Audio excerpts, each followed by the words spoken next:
Dans quelques années, quand vous traverserez la banlieue parisienne, c'est en hélicoptère sans doute que vous irez.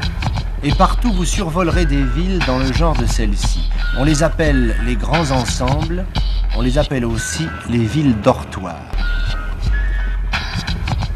Sarcelles, à 15 km de Paris, sur la route d'Amiens. Voilà, l'histoire de Sarcelles a démarré dans cette rue. Toute cette rue-là, c'est la secte Abdoulaye. Voilà, ce qu'on appelle la secte Abdoulaye. C'est tout cet espace-là. Voilà.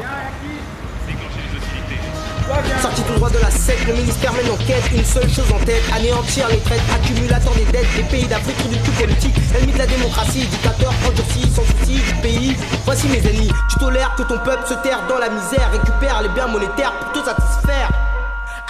À la télé, les rats sont des taspés. Comme à la télé, le genre passe en premier. Comme à la télé, les rats sont des taspés. Comme à la télé, le genre passe en premier. Comme à la télé, les rats sont des taspés. Comme au cinéma, l'argent est roi. Il nous commande comme de simples marionnettes en bois. Mais voilà, le genre art s'est fait si rare dans tous ces chicards où la nuit vivent les lascars qui... Que ma team gruge, que je leur fous le seum grave. Qu'ici ça tire trop et qu'on se croirait à Queensbridge. Traite mon rap de tout, violent, misogyne, j'aime. Quand tu vois rouge négro, j'ai la rime, fumigène, jean.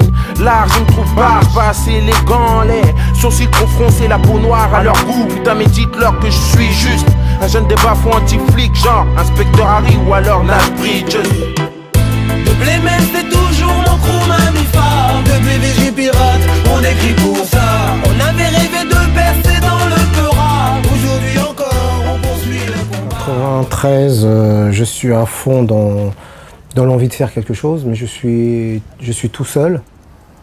Et c'est l'époque 93, 94, tout ça, de Nova Magazine. On peut mettre des annonces, et il y a plusieurs annonces. Je recrute Esprit, Blacky, qui venait de Sevran, X1, qui venait de D'aulnay-sous-Bois. Et puis on monte un groupe, et le groupe s'appelle le Gang Original, LGO. On fait des petites scènes, beaucoup de fêtes de la musique. Et en 95, Daoud nous rejoint. Je le rencontre, Daoud venait de Daumont. Donc j'arrive à fédérer autour de moi plusieurs entités, plusieurs groupes, mais le crew s'appelle le Gang Original. Et LGO donc. Et c'est fin 96 ou courant 96, on décide, Daoud avait toujours un refrain où il disait le double man, je sais pas quoi, et puis ça voulait dire l'homme du bled. Et nous on décide, comme on est beaucoup de un rebeu, des Renois et des Renois, on décide de s'appeler les hommes du bled, donc double man. Et Toto à Sarcelles, on répétait à la maison de quartier Valérie Watteau à Sarcelles, donc en fin de compte, on se voyait plus comme étant de Sarcelles que d'ailleurs. De toute façon, ailleurs, les gens n'auraient pas pu dire où c'était.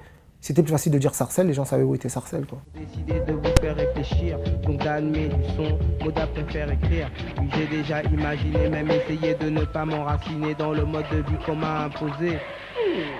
Franchement, sans succès. Mais ce qui se passe, c'est que, bon, c'est simple. Avant, lorsque j'étais avec Ministère Amer et qu'on faisait, enfin, ce que certains appelleront, entre guillemets, du hardcore, ben... le public à qui je pouvais faire écouter ce genre de titre était beaucoup plus restreint que celui qu'on a maintenant.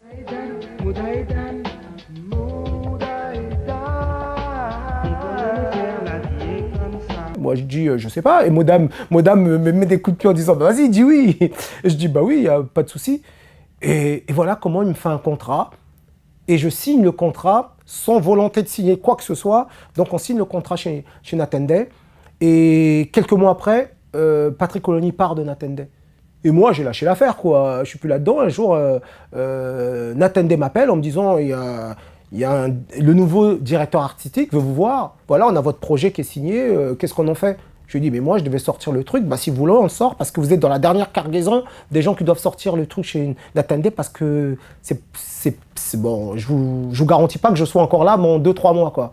Et voilà comment le disque là part maintenant je décide d'envoyer le disque en fabrication, etc. Je ramène les disques à Natendé. Et quelques temps après, cette personne disparaît. Bon, moi, je crois que c'est terminé. Je me dis, et je retrouve notre disque dans les bacs.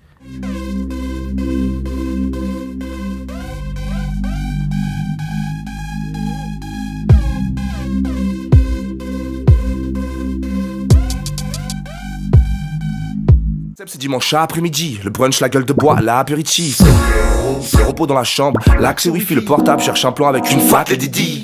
Pour un petit instant, assez jouissif. Fille détente, grande, étrange, assez mimi. Bête de jambes rasées, semble grave féminine. Je rentre dans son ventre. Et là, c'est indescriptible. Je prépare les pancakes, la chantilly, le jus d'orange, on va se régaler, c'est ce que mon appétit me dit. J'allume la télé, je démarre, Fellini, Schwarzenegger, Stallone, j'ai que ça.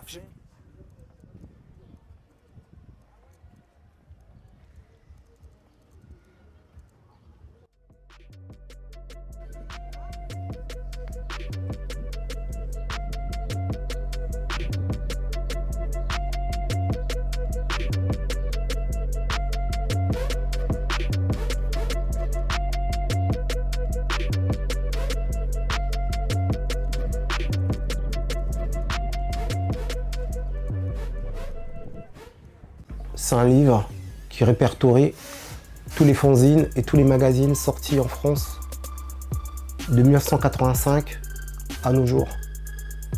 Donc il y a 3 parties. Les fanzines, c'est tous les 3 mois arrivait un nouveau fanzine. Il y a eu Watcha, le fanzine Watcha, ça c'était parisien. Et bien sûr, le premier, TZL, la Zulu Letters. Voilà, le bulletin de la Zulu avec les groupes de l'époque. Ouais, il y avait même des jeux, hein. C'était vraiment... voilà. C'est un livre qui répertorie tous les fanzines et tous les magazines sortis en France de 1985 à nos jours. Donc il y a 3 parties.